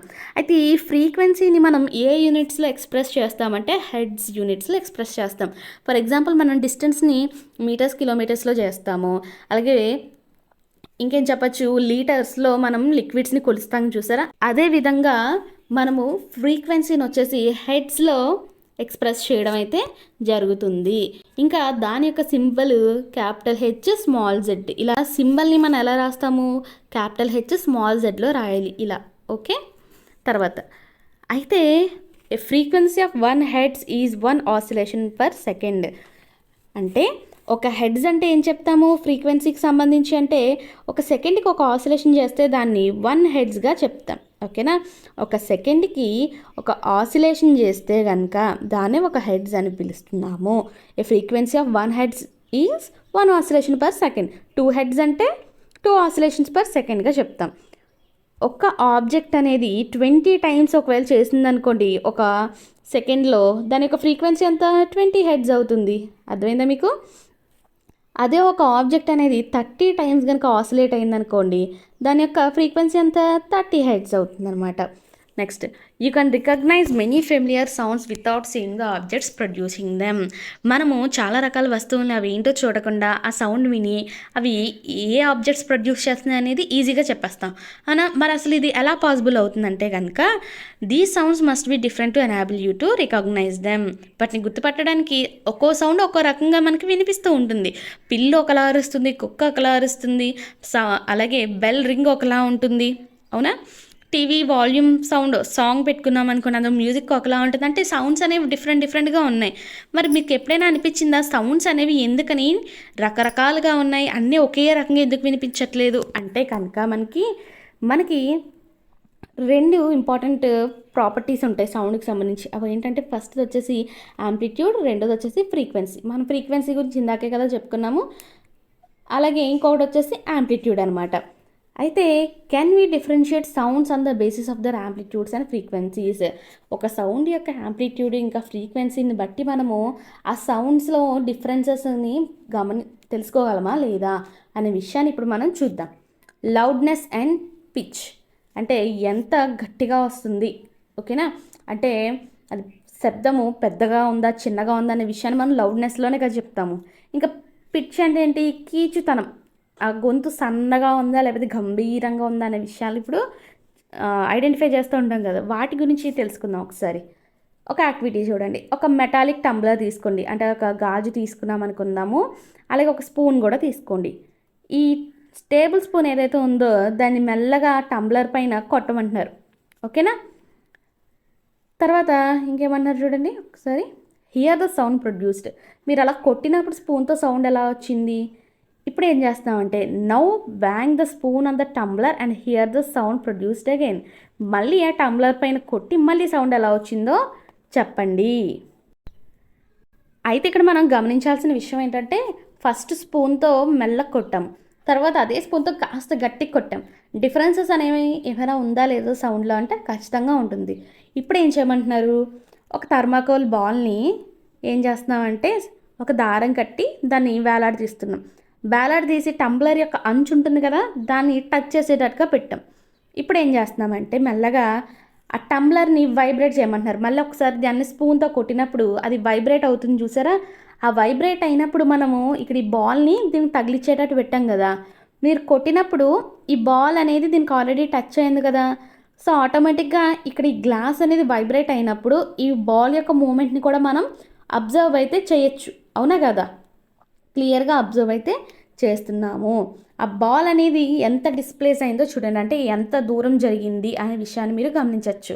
అయితే ఇక్కడ బాల్ యొక్క డిస్ప్లేస్మెంట్ ఏదైతే ఉందో చూసారా, అంటే మీరు అలా వైబ్రేట్ చేసినప్పుడు ఆ గ్లాస్ తగలడం వల్ల బాల్ అనేది డిస్ప్లేస్ అయింది చూసారా, ఆ బాల్ యొక్క డిస్ప్లేస్మెంట్ ఏదైతే ఉందో దాన్నే మనము ఆ టంబ్లర్ యొక్క యాంప్లిట్యూడ్గా కొలవవచ్చు. ఓకే, సపోజ్ ఇప్పుడు అదే గ్లాస్ తీసుకున్నాను నేను. ఆ గ్లాస్కి నేను ఏం చేశాను, దాని యొక్క అంచు వెంట ఇలా ఈ రకంగా థర్మాకోల్ బాల్ అనేది టచ్ అయ్యేటట్టుగా పెట్టినప్పుడు నేను ఏం చేశాను, ఒక స్పూన్తో దాన్ని ఏం చేశాను, కొట్టాను. కొట్టినప్పుడు ఇది మెల్లగా వైబ్రేట్ అవుతుంది కదా, ఇలా వైబ్రేట్ అయినప్పుడు ఆ బాల్ అనేది ఆ గ్లాస్ ఏదైతే ఉందో దాని నుంచి కాస్త దూరంగా జరిగి ఉండొచ్చు. ఓకేనా? సపోజ్ ఇక్కడ ఉండేది కాస్త ఇక్కడికి ఇలా వచ్చింది అనుకుందాం. ఈ డిస్టెన్స్ ఏదైతే ఉంది చూసారా, ఆ డిస్ప్లేస్మెంట్ జరిగింది చూసారా, బాల్ దాని ప్లేస్ నుంచి ఇంకో ప్లేస్కి మూవ్ అయింది చూసారా, ఆ డిస్ప్లేస్మెంట్ని ఏమంటున్నామో తెలుసా మనం ఇక్కడ? ఆ ఏదైతే బాడీ ఉందో ఆ టంబ్లర్ ఏదైతే ఉందో గాజు గ్లాసు దాని యొక్క యాంప్లిట్యూడ్ అనేసి చెప్తున్నారన్నమాట. అర్థమైందా? చూడండి, ఇంకో the displacement of the ball is a measure of the amplitude of vibration of the tumbler. ఇప్పుడు ఈ టంబ్లర్ని ఏం చేస్తున్నాము, కొంచెం ఒకసారి ఏమో జెంటల్గా, ఇంకోసారి ఏమో కొంచెం గట్టిగా మళ్ళీ స్ట్రైక్ చేయమంటున్నారు. స్ట్రైక్ చేసిన తర్వాత ఇప్పుడు మీరు ఆ రెండిటి యొక్క యాంప్లిట్యూడ్స్ ఏవైతే ఉన్నాయో ఆ వైబ్రేషన్స్, ఆ బాల్ యొక్క డిస్ప్లేస్మెంట్ మీరు గమనించారనుకో, యాంప్లిట్యూడ్స్ రెండు ఒకే రకంగా ఉంటాయా రెండు కేసెస్లో అంటే ఉండవు. మనకి మీరు గట్టిగా కొట్టినప్పుడు కాస్త యాంప్లిట్యూడ్ అంటే దాని డిస్ప్లేస్మెంట్ ఎక్కువగా ఉండడం వల్ల యాంప్లిట్యూడ్ కూడా ఎక్కువగా ఉంటుంది. అలాగే మీరు చాలా జెంటిల్గా కొట్టినప్పుడు ఏమవుతుంది, అది డిస్ప్లేస్మెంట్ అనేది కొంచెం తక్కువగా ఉంటుంది, అంటే ఆటోమేటిక్గా యాంప్లిట్యూడ్ అనేది తక్కువగా ఉంటుంది అనేసి మనం చెప్తామన్నమాట. అయితే ఇక్కడ లౌడ్నెస్ అనేది ఏదైతే ఉందో, అంటే శబ్దం గట్టిగా రావడం లేదా చిన్నగా రావడం ఉంటుంది చూసారా, ఇదంట దేనికి ప్రపోర్షనల్ అంటే కనుక యాంప్లిట్యూడ్కి ప్రపోర్షనల్. ఓకేనా? అంటే ఇదిగో మీరు గమనించారనుకోండి, సపోజు మనకి ప్రపోర్షనల్ అంటే తెలుసు కదా, ఒకటి పెరిగిందనుకోండి ఆటోమేటిక్గా ఇంకోటి కూడా పెరుగుతుంది. సపోజు ఇవి రెండు బాడీస్ అనుకుందాం. ఓకేనా? ఈ బాడీ అనేది ఇంక్రీజ్ అయిందంటే ఆటోమేటిక్గా ఈ పక్కనున్న బాడీ కూడా ఏమవుతుంది, ఇంక్రీజ్ అవుతుంది. దాన్ని మనం ప్రపోర్షన్లో చెప్తూ ఉంటాం. అవునా? యాంప్లిట్యూడ్ అనేది A² ఉందనుకోండి, ఆటోమేటిక్గా మనకి లౌడ్నెస్ కూడా ఏమవుతుంది, దీనికి ట్వైస్ అవుతుంది. అంటే సపోజ్ యాంప్లిట్యూడ్ అనేది A మాత్రమే ఉంది, ఇది పెరిగింది అనుకోండి, ఆటోమేటిక్గా మనకి లౌడ్నెస్ అనేది L² అవుతుంది. సపోజ్ ఇదే ఇంకొంచెం పెరిగింది అనుకోండి, ఆటోమేటిక్గా లౌడ్నెస్ అనేది ఇంకా రెండింతలు ఎక్కువ వస్తుంది అనమాట. అర్థమైందా? యాంప్లిట్యూడ్ అనేది పెరిగే కొద్దీ కూడా సౌండ్ అనేది రెండింతలు పెరుగుతుంది అని మీరు అర్థం చేసుకోవాలి. ఇక్కడ చూడండి, అదే చెప్తున్నాడు.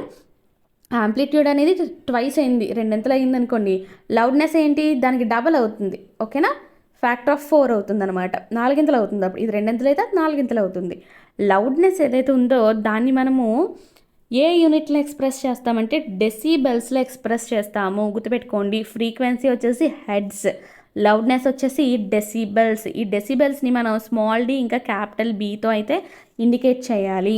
ఇక్కడ ఒక టేబుల్ అయితే ఇవ్వడం జరిగిందనమాట. ఈ టేబుల్ ద్వారా మనము కొన్ని రకాల శబ్దాలు అనేవి వస్తూ ఉంటాయి కదా, ఆ శబ్దాల యొక్క తీవ్రత ఎలా ఉంటుందో, ధ్వని తీవ్రత ఎంతవరకు ఉంటుందో, ఎన్ని డిసిబెల్స్ అనేది మనం తెలుసుకుందాం. ఓకే, మనకి ఎగ్జామ్ పాయింట్ ఆఫ్ వ్యూలో ఇవి అడిగే ఛాన్సెస్ ఎక్కువగా ఉంటాయి.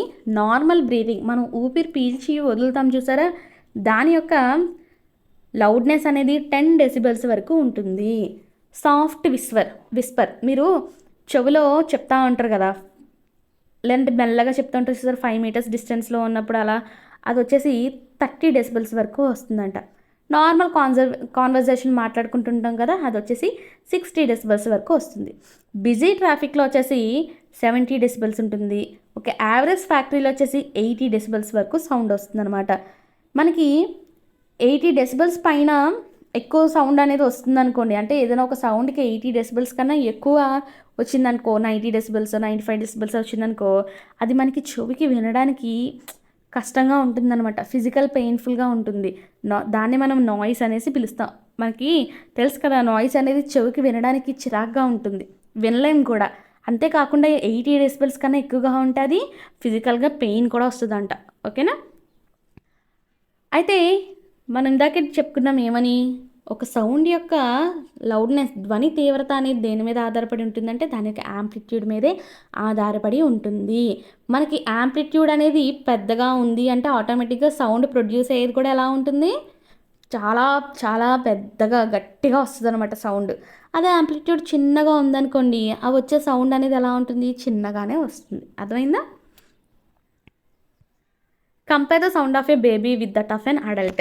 చూడండి, అడల్ట్ అంటే ఎవరు, 18 ఇయర్స్ దాటిన వాళ్ళ అడల్ట్స్, వాళ్ళ యొక్క వాయిస్ ఎలా ఉంటుంది, అలాగే అప్పుడే పుట్టిన ఒక బేబీ లేదా 1 or 2 months బేబీ యొక్క సౌండ్ ఎలా ఉంటుంది, డిఫరెన్స్ అనేది ఉంటుందా ఉండదా? ఖచ్చితంగా ఉంటుంది.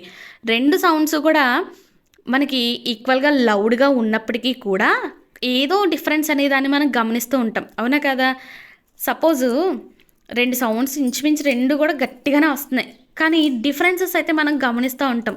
సపోజ్ ఎలా చెప్పాలంటే మీకు, ఒక బేబీ చాక్లెట్ కొనమని చెప్పేసి గట్టిగా ఏడుస్తుంది, అదే వాళ్ళ ఫాదర్ కూడా గట్టిగా నేను కొననంటే కొనను అనేసి ఆయన గట్టిగా అరుస్తున్నారు అనుకో, రెండు లౌడ్గానే ఉన్నాయి. అంటే ఒక బేబీ అంటే మేబీ ఒక 5-6 years వాళ్ళే కదా ఎక్కువ చాక్లెట్స్ కోసం మారం చేస్తారు, వాళ్ళు గట్టిగానే అరుస్తున్నారు, వీళ్ళు కూడా గట్టిగానే అరిచి చెప్తున్నారు నేను కొననంటే కొనను అని చెప్పేసి. రెండు గట్టిగానే ఉన్నా కూడా ఆ సౌండ్స్లో డిఫరెన్స్ అనేది ఉంటుందా ఉండదా అంటే ఉంటుంది కదా. ఎందుకని అని తెలుసుకుందాం. I wonder why my voice is different from that of my teacher. ఇక్కడ మనకు భోజ అంటున్నాడు, మా టీచర్ గారి గొంతుకి నా గొంతుకి చాలా డిఫరెన్స్ ఉంది కదా, ఎందుకు ఉందా అబ్బా అని తెగ ఆలోచిస్తున్నాడంట. ఇక్కడ ఆ ఫ్రీక్వెన్సీ ఏదైతే మనకి ఆ పిచ్ని డిటర్మైన్ చేస్తుంది చూసారా, దాన్నే మనము మామూలు జనరల్గా బేస్ వాయిస్ నీది పీల గొంతు అని చెప్పేసి మాట్లాడుకుంటుంటారు కదా, అది దేని మీద ఆధారపడి ఉంటుందో తెలుసు మీకు, ఫ్రీక్వెన్సీ మీద ఆధారపడి ఉంటుంది.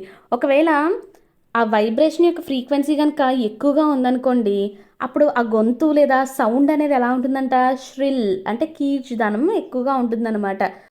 ఇప్పుడు ఒక వైబ్రేషన్ యొక్క ఫ్రీక్వెన్సీ అనేది చాలా ఎక్కువగా ఉందనుకుందాం, సపోజ్ ఫ్రీక్వెన్సీ అనేది చాలా ఎక్కువగా ఉంది, అంటే ఎక్కువ టైమ్స్ మనకి అక్కడ ఏమవుతుంది, మోషన్ అనేది జరుగుతుంది, బాగా ఎక్కువసార్లు వైబ్రేట్ అయిపోతుంది అనుకుందాం. ఫ్రీక్వెన్సీ అనేది ఒక సెకండ్కి ఒక 100 Hz ఎంత ఉందనుకోండి, అక్కడ మనం ఏం చెప్తామో తెలుసా, సౌండ్ అనేది ష్రిల్గా ఉంది అంటే కీచుదనం ఉందన్నమాట. అలాగే హ్యాజ్ ఎ హయ్యర్ పిచ్, అప్పుడు ఏం చెప్తాం తెలుసా, దానికి పిచ్ అనేది చాలా ఎక్కువ, కీచుదనం అనేది ఎక్కువగా ఉంది. ఒకవేళ వైబ్రేషన్ అనేది తక్కువగా ఉందనుకోండి ఫ్రీక్వెన్సీది, అప్పుడు మనం ఏం చెప్తాం తెలుసా, లోయర్గా ఉంది అంటే కనుక సౌండ్కి తక్కువ పిచ్ ఉందనేసి చెప్తాం. బాగా గుర్తుపెట్టుకోండి, మనకి ఎక్కడైతే ఫ్రీక్వెన్సీ ఎక్కువగా ఉంటుందో అక్కడ ఏమవుతుంది, పిచ్ అనేది చాలా ఎక్కువగా ఉంటుంది, అంటే ఆటోమేటిక్గా దాన్ని మనం కీచుదనం ఎక్కువ అనేసి పిలుస్తాం. అదేవిధంగా మనకి ఆ వైబ్రేషన్ అనేది తక్కువగా ఉందనుకోండి, అక్కడ మనకి ఏం చెప్తాము, పిచ్ అనేది తక్కువగా ఉందనేసి చెప్తాం. ఓకేనా, ఫ్రీక్వెన్సీ ఎక్కువ ఉంటే పిచ్ ఎక్కువగా ఉంటుంది, అదే ఫ్రీక్వెన్సీ తక్కువగా ఉంటే పిచ్ కూడా ఆటోమేటిక్గా తక్కువగా ఉంటుంది. ఎగ్జాంపుల్ చూసుకున్నాం అనుకోండి, ఒక డ్రమ్ అనేది లో ఫ్రీక్వెన్సీతో వైబ్రేట్ అవుతుంది. సో అలా లో ఫ్రీక్వెన్సీతో వైబ్రేట్ అవడం వల్ల అది ప్రొడ్యూస్ చేసే సౌండ్ కూడా ఎలా ఉంటుందంట, లో పిచ్డ్ సౌండ్గా ఉంటుందన్నమాట. అంటే గంభీరంగా వస్తుంది చూసారా, పెద్దగా. అది చూడండి, ఇక్కడ మనకి కొన్ని ఇమేజెస్ ఇచ్చారు. Frequency determines the pitch of A sound. ఇది ఇక్కడ డ్రమ్ అనేది వాయించినప్పుడు మనకి డబ్ డబ్ డబ్ అని సౌండ్ వస్తుంది కదా, అలా సౌండ్ ఏదైతే వస్తుందో అక్కడ వస్తున్న ఫ్రీక్వెన్సీ అనేది మీరు ఈ వేవ్స్ని బట్టి ఐడెంటిఫై చేసేచ్చు. సౌండ్ వేవ్స్ అనమాట. ఎలా ఉన్నాయి, ఇక్కడ సపోజ్ మీరు ఈ విజిల్ బ్లో చేస్తున్నాడు చూసారు ఈ బాబు, ఆ విజిల్ బ్లో చేసినప్పుడు మనకి ఫ్రీక్వెన్సీ అనేది ఎక్కువగా ఉంది. అంటే వేవ్స్ దగ్గరగా ఉన్నప్పుడు మనం ఏం చెప్పచ్చు, ఫ్రీక్వెన్సీ ఎక్కువగా ఉన్నట్టుగా చెప్పచ్చు. సో ఇక్కడ మన దానివల్ల ఇక్కడ ఏమైందంటే డ్రమ్ వాయించేటప్పుడు ఫ్రీక్వెన్సీ చాలా తక్కువగా ఉంది. అంటే ఆటోమేటిక్గా అక్కడ కీచుదనం కూడా తక్కువ ఉంటుంది. ఓకేనా. అదేవిధంగా ఇక్కడ మీరు గమనించినట్లయితే విజిల్ అనేది వేసినప్పుడు మనకు ఫ్రీక్వెన్సీ చాలా ఎక్కువ ఉందంటే ఆటోమేటిక్గా కీచుదనం కూడా చాలా చాలా ఎక్కువగా ఉన్నట్టు అనమాట. ఓకే. సో మనకి పిచ్ ఆఫ్ ఏ సౌండ్ అనేది ఫ్రీక్వెన్సీ పైన ఆధారపడి ఉంటుంది.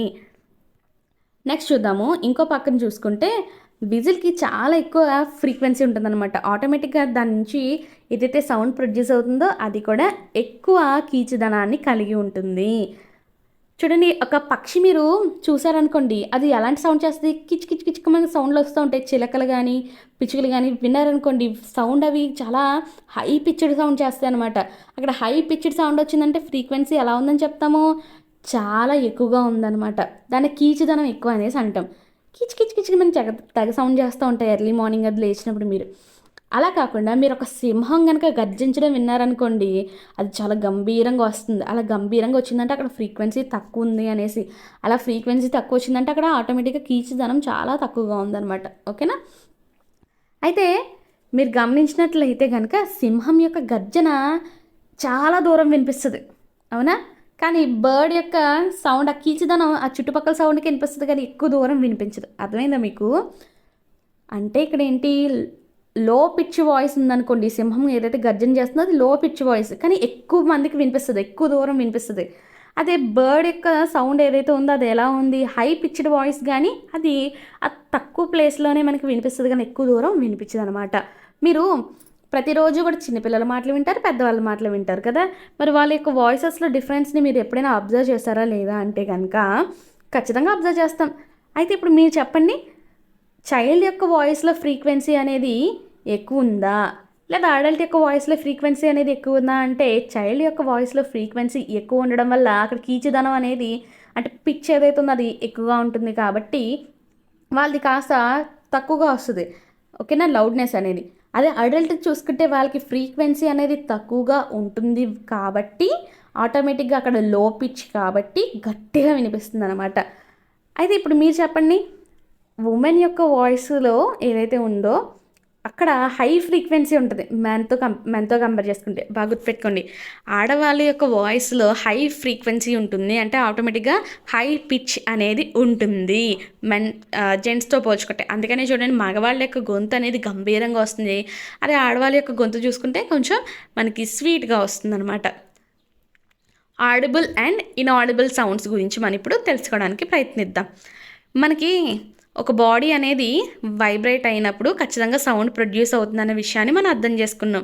మరి అన్ని బాడీస్ వైబ్రేట్ అయినప్పుడు మనకి సౌండ్ వినిపిస్తుందా అంటే కనుక వినిపిస్తుందో లేదో చూద్దాం. చూడండి, మనకి ఇక్కడ ఏమంటున్నారంటే మనకి సౌండ్స్ ఆఫ్ ఫ్రీక్వెన్సీస్ అనేవి తీసుకున్నాం అనుకోండి, ఆ సౌండ్ యొక్క ఫ్రీక్వెన్సీ ఏదైతే ఉంటుందో అంటే వైబ్రేషన్స్ పర్ సెకండ్కి 20 కన్నా కూడా తక్కువ ఉందనుకోండి, అవి మనుషులు వినలేరు. మనుషుల యొక్క చెవికి వినే క్యాపబిలిటీ లేదనమాట 20 హెర్ట్జ్ కన్నా తక్కువగా ఉంటే. అలాంటి సౌండ్స్ని మనం ఏమని పిలుస్తామంటే ఇన్ఆడిబుల్, అంటే వినిపించవు కదా మనకు అవి. సో అవి వచ్చేసి ఇన్ఆడిబుల్ సౌండ్స్గా మనం వాటిని చెప్తామన్నమాట. వేటిని అంటే 20 హెర్ట్జ్ కన్నా కూడా తక్కువగా ఉన్న శబ్దాలని. ఇంకో పక్కన చూసుకుంటే మనకి కొన్ని సౌండ్స్ ఎంత ఫ్రీక్వెన్సీని కలిగి ఉంటాయంటే ఒక సెకండ్కి 20,000 టైమ్స్ వైబ్రేట్ అవుతూ ఉంటాయి. ఇలాంటి ఏదైతే మనకి సౌండ్స్ ఉన్నాయో అవి మనుషులు అవి కూడా వినలేరు అనమాట. సో హ్యూమన్ ఇయర్ ఏదైతే ఉందో మనుషుల యొక్క లేదా మానవుని యొక్క చెవి అనేది కేవలం 20 హెడ్స్ నుంచి 20,000 హెడ్స్ వరకు ఆ మధ్యలో ఎన్నైతే హెడ్స్ ఉన్నాయో ఆ యూనిట్స్ ప్రకారం ఉన్న సౌండ్ యొక్క ఫ్రీక్వెన్సీస్ ఏవైతే ఉన్నాయో వాటినే వినగలుగుతుంది తప్ప 20 హెడ్స్ కన్నా తక్కువ వినలేదు, 20,000 హెడ్స్ కన్నా ఎక్కువ కూడా వినలేదు. మీకు ఎగ్జామ్లో ఒక్కొక్కసారి కన్ఫ్యూజ్ చేయడానికి ఏం చేస్తాడంటే ఇక్కడ 20 to 20 ఇక్కడ ఏంటిది 20 హెడ్స్ కదా మామూలుగా ఫస్ట్ది అయితే దాని ఎగ్జాంపుల్ మిమ్మల్ని కన్ఫ్యూజ్ చేయడానికి 20,000 హెడ్స్ అని ఇవ్వడం మానేసి 20 kHz అని ఇస్తాడు. అప్పుడు మనం ఐడెంటిఫై చేయాలి అక్కడ, ఓ కిలో హెడ్స్ అనేసి ఇచ్చారా అని చెప్పేసి. అర్థమవుతుందా? 20,000ని మనం 20 కిలో హెడ్స్ అని కూడా రాయొచ్చు. ఓకేనా? కొన్ని యానిమల్స్ వచ్చేసి 20,000 హెడ్స్ కన్నా కూడా ఎక్కువ సౌండ్స్ని వినగలిగే ఎబిలిటీని కలిగి ఉంటాయి. చూడండి, ఫస్ట్ అందులో ఆ యానిమల్ ఏంటి? డాగ్స్, కుక్కలు వింటాయంట. అసలు ఏం చేస్తారు? హై ఫ్రీక్వెన్సీ విజిల్స్ని వాడుతూ ఉంటారనమాట. అవి డాగ్స్ మాత్రమే వినగలుగుతాయి కానీ హ్యూమన్స్ వినలేరు. అంతేకాకుండా చూడండి, అల్ట్రాసౌండ్ ఎక్విప్మెంట్ ఏదైతే ఉంటుందో దాన్ని యూజ్ చేయడం ద్వారా మనకి ఏవైనా మెడికల్ ప్రాబ్లమ్స్ ఉంటే కనుక మన బాడీలో వాటిని ఇన్వెస్టిగేట్ చేయడానికి లేకపోతే ట్రాక్ చేయడానికి ఉపయోగిస్తూ ఉంటారు. ఓకే, ఈ అల్ట్రాసౌండ్ ఎక్విప్మెంట్స్ 20,000 కన్నా కూడా ఎక్కువ హెడ్స్ ఫ్రీక్వెన్సీస్ని కలిగి ఉంటాయి. ఓకే, నాయిస్ అండ్ మ్యూజిక్ మధ్య డిఫరెన్స్ ఏంటో తెలుసుకుందాం. నాయిస్ అంటే ఏంటి? అది ఎలా ఉంటుంది? ఇప్పుడు సపోజ్ మీ క్లాస్లో మీరు అందరూ గోల్ చేస్తున్నారు అనుకో, టీచర్ ఏమంటారు? డోంట్ మేక్ నాయిస్ అనేసి అంటారు. ఎందుకని? అది చెవికి వినడానికి ఇబ్బందిగా ఉంటుందన్నమాట. ఓకేనా? డిస్టర్బెన్స్లా ఉంటుంది. అది మ్యూజిక్ అయితే వినగలుగుతాం, అవునా? అయితే ఎప్పుడు కూడా సౌండ్ అనేది వినడానికి ఇంపుగానే ఉంటుందా అంటే, కొన్నిసార్లు కొన్ని సౌండ్స్ మనకి చాలా డిస్కంఫర్ట్ని ఇస్తాయి. సపోజ్ మీరు ఒక బస్సులో ఇందులో ట్రావెల్ చేస్తున్నారు అనుకోండి, ట్రాఫిక్ జామ్ అయిన చోట లేదా సిగ్నల్ దగ్గర చూడండి, చాలామంది హార్న్ కొడుతూ ఉంటారు విపరీతంగా. ఆ హార్న్ అనేది డిస్కంఫర్టబుల్గా ఉంటుందా ఉండదా అంటే ఖచ్చితంగా డిస్కంఫర్టబుల్గానే ఉంటుంది. అదే కొన్ని సౌండ్స్ చూసుకుంటే చాలా బాగుంటాయి వినడానికి. సపోజ్ ఒక వయలిన్ ప్లే చేస్తున్నారనుకోండి, ఆ మ్యూజిక్ అనేది వినడానికి చాలా బాగుంటుంది, అవునా? అయితే మీ చుట్టుపక్కల అదే విధంగా మీ పక్కనే ఎవరో ఒక కన్స్ట్రక్షన్ వర్క్ చేస్తున్నారు, రోడ్స్ వేయడమో లేకపోతే ఇల్లు కట్టుకోవడమో చేస్తున్నారు అనుకోండి, అవి ఎలా ఉంటాయి మీకు వినడానికి? వాటిని ఎంజాయ్ చేస్తారా మీరు అంటే ఎంజాయ్ చేయలేం, చాలా చిరాగ్గా ఉంటుంది. అలాంటి ఏవైతే మనకి అన్ప్లెజెంట్ సౌండ్స్ ఉంటాయో వాటిని మనం నాయిస్ అనేసి పిలుస్తాము. అంటే చెవికి వినడానికి అస్సలు బాగా లేదు, బాగా అనిపించదు చూసారా, వాటిని ఏమంటామంటే నాయిస్ అని పిలుస్తాం. క్లాస్ రూమ్లో మన అందరం ఏం చేస్తాము? టీచర్ ఇలా వెళ్ళగానే లొడని చెప్పి లొడ మాట్లాడేస్తూ ఉంటాం. అలా మాట్లాడుతూ ఉన్నప్పుడు ఆ సౌండ్ ఏదైతే ఉంటుందో దాన్ని ఏమంటారు చెప్పండి మీరు? నాయిస్ అనేసి పిలుస్తాం. ఓకేనా? ఇంకో పక్కన చూసుకున్నాం అనుకోండి, మనం మ్యూజికల్ ఇన్స్ట్రుమెంట్స్ యొక్క సౌండ్స్ని బాగా ఎంజాయ్ చేస్తాం. మ్యూజికల్ సౌండ్ అనేది ఏదైతే ఉందో అది మనకి చెవికి వినడానికి చాలా ఆనందంగా ఉంటుందన్నమాట. Sound produced by harmonium is a musical sound. మనకి హార్మోనియం అనే ఒక మ్యూజిక్ ఇన్స్ట్రుమెంట్ ఉంటుంది కదా, దాంతో ప్రొడ్యూస్ చేసిన సౌండ్ని మనం ఏమంటాము? మ్యూజికల్ సౌండ్ అనేసి పిలుస్తాం. అలాగే సితార్ యొక్క స్ట్రింగ్ ఏదైతే ఉంటుందో ఆ సితార్లో ఉండే తీగలు కూడా వాయించినప్పుడు మనకు మంచి అద్భుతమైన మ్యూజిక్ని అందిస్తాయి. అలాగే మనకి ఇంకేమన్నారు చూడండి, బట్ ఇఫ్ ఈ musical sound becomes too loud would it remain melodious. ఇప్పుడు మీరు చాలా చోట్ల ఫంక్షన్స్ కానీ లేకపోతే గణేష్ ఉత్సవాలు అవి చేసినప్పుడు చాలామంది ఏం చేస్తూ ఉంటారంటే పెద్ద పెద్ద సౌండ్ బాక్సెస్ పెట్టేస్తారు, అందులో పెట్టేసి డీజే సాంగ్స్ వేస్తూ ఉంటారు కదా. అలా అంత సౌండ్ పెట్టినప్పుడు కూడా మనకు మెలోడియస్గా ఉంటుందా అంటే ఉండదు. కొన్నిసార్లు ఆ ధ్వని తీవ్రత పెరిగినప్పుడు కూడా మ్యూజిక్ కూడా వినడానికి కష్టంగా ఉంటుందన్నమాట. సరే, నాయిస్ పొల్యూషన్ గురించి తెలుసుకుందాం. మీరు ఎయిర్ పొల్యూషన్ గురించి ఆల్రెడీ తెలుసుకున్నారు కదా. అన్వాంటెడ్ గ్యాసెస్ ఇంకా పార్టికల్స్ ఏవైతే మనకి గాలిలో ఉంటాయో అవన్నీ కలిసి మనకి ఎయిర్ పొల్యూషన్ని కాజ్ చేస్తున్నాయి. ఆ ఎయిర్ని మనము కనుక పీల్చితే ఏమవుతుంది? మనకి రకరకాల హెల్త్ ఇష్యూస్ అనేవి వస్తూ ఉంటాయి. అదేవిధంగా మనకి అన్వాంటెడ్ సౌండ్స్ అనేవి ఎక్కువగా మన ఎన్విరాన్మెంట్లో ఉందనుకోండి, దాన్ని నాయిస్ పొల్యూషన్ అనేసి పిలుస్తూ ఉంటారు అనమాట. అస్తమానం వెహికల్స్ అనేవి వెళ్ళడమైనా లేకపోతే ఏదైనా ఫ్యాక్టరీస్ సౌండ్స్ వస్తూ ఉన్నాయి, ఇవన్నీ కూడా అన్ప్లెజెంట్ సౌండ్స్ కదా. ఇవి ఎక్కువ అవుతున్న కొద్దీ కూడా మనకి సౌండ్ పొల్యూషన్ కూడా లేదా నాయిస్ పొల్యూషన్ అనేది ఎక్కువ అవుతూ ఉంటుందన్నమాట. అయితే నాయిస్ పొల్యూషన్కి సంబంధించి కొన్ని సోర్సెస్ మీరు రాయగలరా అంటున్నారు. రాయొచ్చు కదా, ఎందుకు రాయలేము? మనకి హార్న్స్ ఆఫ్ వెహికల్స్ కానీ లేకపోతే ఇంకేంటి కంపెనీస్ కానీ ఇండస్ట్రీస్ కానీ అందులో సౌండ్స్ అనే మోటార్స్ అవన్నీ జనరేట్ అవుతూ ఉంటాయి కదా, అస్తమానికి సౌండ్ని జనరేట్ చేస్తూ ఉంటాయి. అయితే సౌండ్ పొల్యూషన్ లేదా నాయిస్ పొల్యూషన్కి మెయిన్ ఎగ్జాంపుల్ ఏంటి అంటే కనుక వెహికల్ యొక్క సౌండ్స్.